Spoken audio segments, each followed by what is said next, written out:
یہ سب آج ظاہر بات ہے عدالت کے حوالے سے آج بڑا ہی مصروف دن ہے.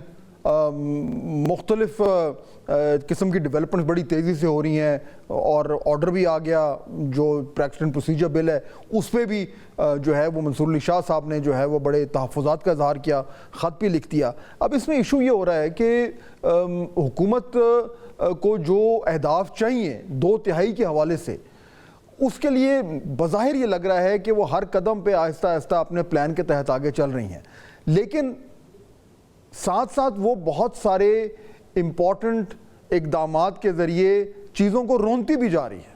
یعنی جو آج منصور علی شاہ صاحب نے تحفظات کا اظہار کیا, وہ یہی کہہ رہے ہیں کہ آپ عدلیہ کے ساتھ کیا کر رہے ہیں, کس طریقے سے آپ اس کو اپنے تابع لا رہے ہیں. تو کیا میاں صاحب حکومت میں یہ احساس ہو رہا ہے کہ کس کاسٹ پہ یہ اہداف حاصل کیے جا رہے ہیں؟ شکریہ فہد حسین صاحب. گزارش اتنی ہے کہ بات یہ نہیں ہے کہ حکومت کو 2/3 اکثریت ملے گی نہیں ملے گی, آئینی ترمیم کر سکے گی نہیں کر سکے گی. یقینی بات یہی ہے کہ 2/3 اکثریت ہوگی تو وہ ترمیم کر پائے گی, اور اس کے بغیر خدا نخواستہ کوئی یہ سٹیپ لے گا تو وہ کسی طور پر بھی قابل قبول کسی کو نہیں ہونا چاہیے.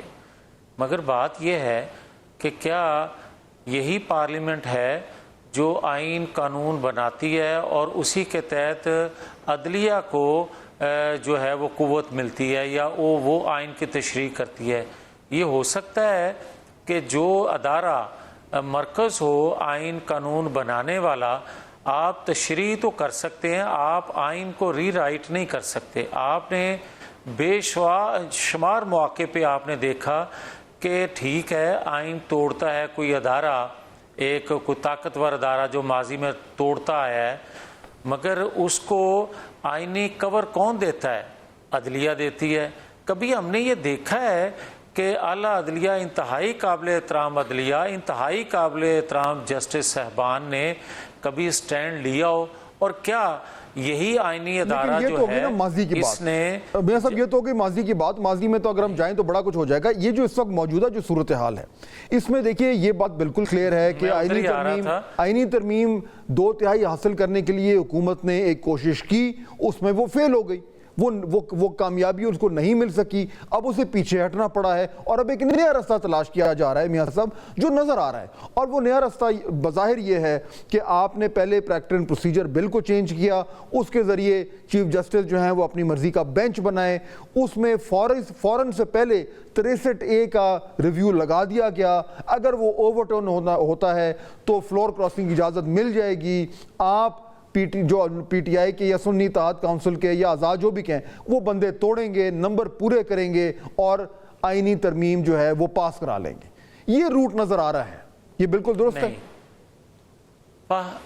فہد حسین صاحب, بات یہ ہے کہ پھر بھی جو آپ بات اینڈ میں کر رہے ہیں کہ 2/3 اکثریت آپ لے لیں گے, 2/3 اکثریت ملنے کے بعد ہی کوئی ترمیم آ سکتی ہے, اس سے پہلے تو نہیں آ سکتی. نمبر 1.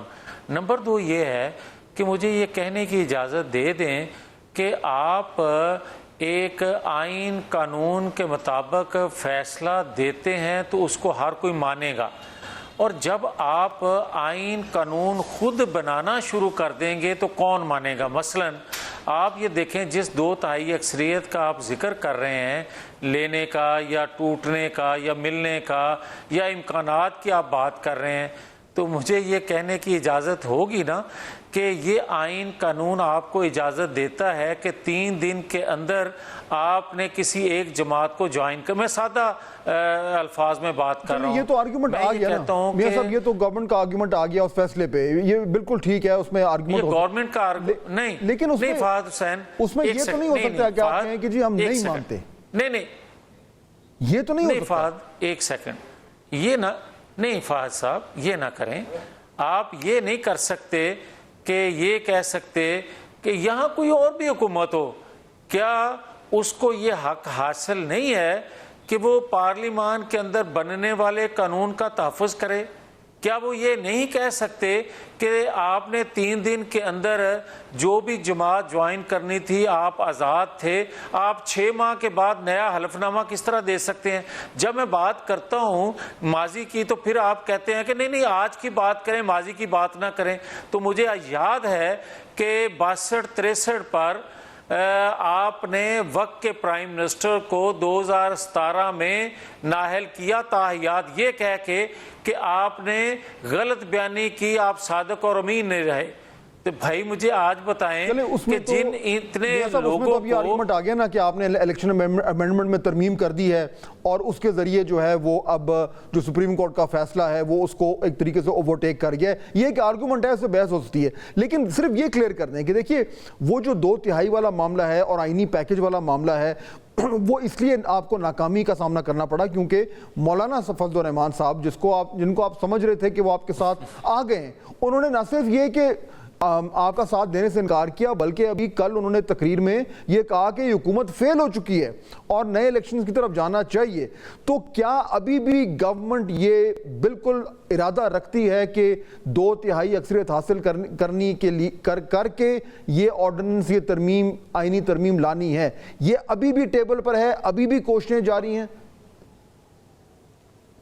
یار فہد حسین، آپ میری یہ بات کیوں نہیں مانتے کہ بھائی 2/3 اکثریت حاصل کرنا کسی بھی وقت کی حکومت جو ہو اس کو آئینی ترمیم کرنے کے لیے ضروری ہے، اور اس کے لیے کوشش کرنا کسی بھی وقت کی حکومت کا کیا حق نہیں ہے؟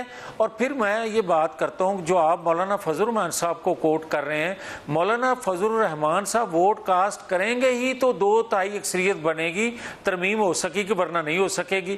دوسرا جو آپ بات کرتے ہیں یہ ایک الگ بحث ہے، یہ ایک الگ بات ہے، یہ ایک الگ ڈیمانڈ ہے کہ مولانا فضل الرحمان صاحب کہتے ہیں کہ حکومت فیل ہو گئی، نئے انتخابات ہونے چاہیے۔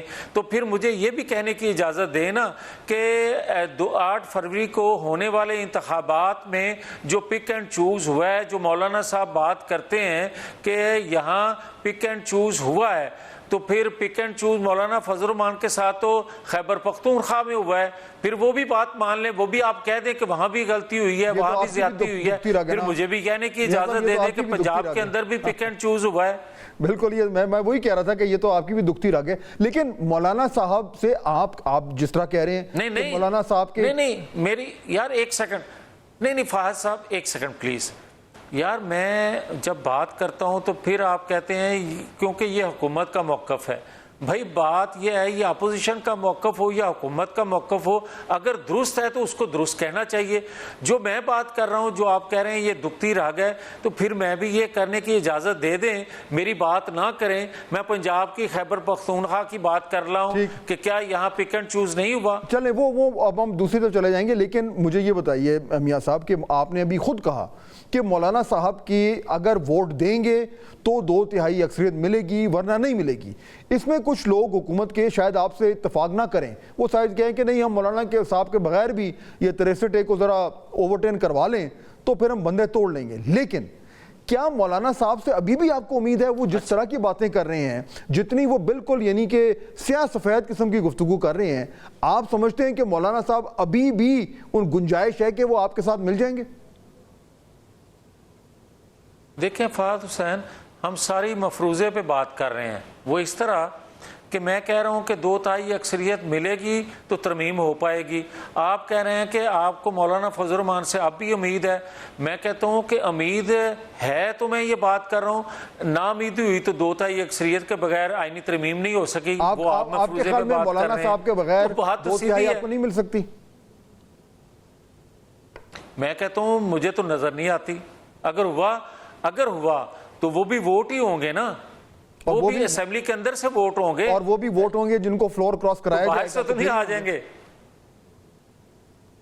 جی فلور دیکھیں نا، جہاں آپ نے 4 لوگوں کو فلور کراس کرانا ہے وہاں پہ آپ 12 لوگوں کو فلور کراس کرا لیں گے۔ فلور کراسنگ تو آپ نے کروانی ہے، اس کے بغیر تو نہیں ہوتا، اسی لیے 63A کا جو ریویو آ رہا ہے وہ اسی لیے امپورٹنٹ ہے۔ میرے بھائی، ایک تو میں آئینی ترامیم کی بات جہاں کرتا ہوں وہاں شاید آپ آئینی عدالت کی بات کر رہے ہیں۔ اگر آپ کے پیش نظر یہ بات ہے تو آج اگر بلاول بھٹو بات کر رہے ہیں تو یہ آج وہ کر رہے ہیں، مگر یہ بات پچھلے 12-14 سال پرانی ہے، 15 سال پرانی ہے، 20 سال پرانی ہے۔ اگر کسی نے پڑھ کے نہیں دیکھا، آج اس کو کوٹ کیا جا رہا ہے، تو پھر میرے بھائی بتائیں کہ 1.5 سال ہو گیا ہے ماں سوائے عمران خان کے کیسز کے، ماں سوائے آئینی تشریح کے لیے عدالتیں لگتی ہیں رات 12 بجے بھی، اور اس کے بعد آپ دیکھیں کہ 58,000 جو کیسز سپریم کورٹ میں صرف پینڈنگ ہیں، ان کا کیا گناہ ہے بھائی؟ لیکن مجھے بتائیں کہ چیف جسٹس قاضی فائز عیسیٰ صاحب کی ریٹائرمنٹ جو ہے وہ اکتوبر کے تیسرے ہفتے میں ہو جانی ہے، آپ ابھی بھی سمجھتے ہیں میاں صاحب کہ جو جوڈیشل آئینی ترمیم ہے، جو جوڈیشل پیکج ہے، وہ جسٹس قاضی فائز عیسیٰ کی ریٹائرمنٹ سے پہلے آپ پاس کرا پائیں گے؟ دیکھیں فہد حسین صاحب، میں سمجھتا ہوں کہ کسی فرد واحد کے لیے اگر کوئی قانون بنایا جاتا ہے اوور نائٹ، تو وہ کبھی اس کے مثبت اثرات نہیں آتے، اور اگر آپ سکم دور کرتے ہیں جو کہ آئینی ادارہ ہے پارلیمان، اس کا کام ہی یہی ہے، اگر وہ اس کو دور کرتا ہے تو اس کے کسی کو بھی فائدہ یا نقصان ہوتا ہے، کسی شخص کو، کسی فرد واحد کو، تو میرا خیال ہے اس سے بالا ہو کے، اس سے مبرہ ہو کے سوچنا اور دیکھنا چاہیے، کہ صرف یہ نہیں دیکھنا چاہیے کہ کیونکہ اس کا فائدہ عمران خان کو پہنچے گا، اس کا فائدہ نقصان عمران خان کو پہنچے گا، لہٰذا یہ قانون، مجھے یہ بتائیں نیب کا کوئی جو قانون بنا ہے اس کا فائدہ عمران خان کو پہنچا ہے؟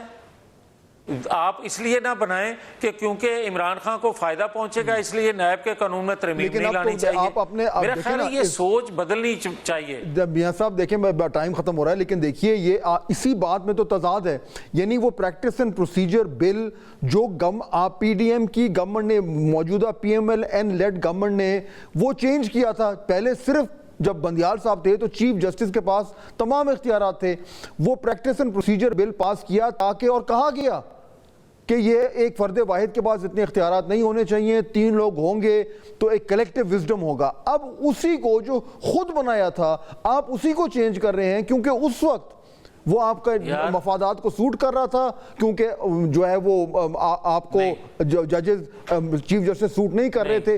اب کیونکہ آپ کو چیف جسٹس سوٹ کر رہے ہیں تو اسی اپنے ہی بنائے ہوئے لا کو آپ چینج کرنا چاہ رہے ہیں۔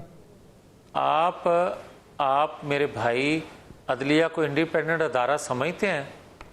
آپ الیکشن کمیشن کو انڈیپینڈنٹ ادارہ سمجھتے ہیں؟ آپ پارلیمان کو ایک آئین قانون بنانے والا ادارہ سمجھتے ہیں؟ تو میرے بھائی کوئی زبردستی، کوئی سارے ایک پیج پہ ہو کے ساری انٹیلیجنس اداروں کو، یا جنرل فیض حمید جسٹس شوکت صدیقی کے گھر تو نہیں چلے گئے کہ آپ نے یہ کام کرنا ہے ہماری، ورنہ 2 سال کی محنت ضائع چلی جائے گی؟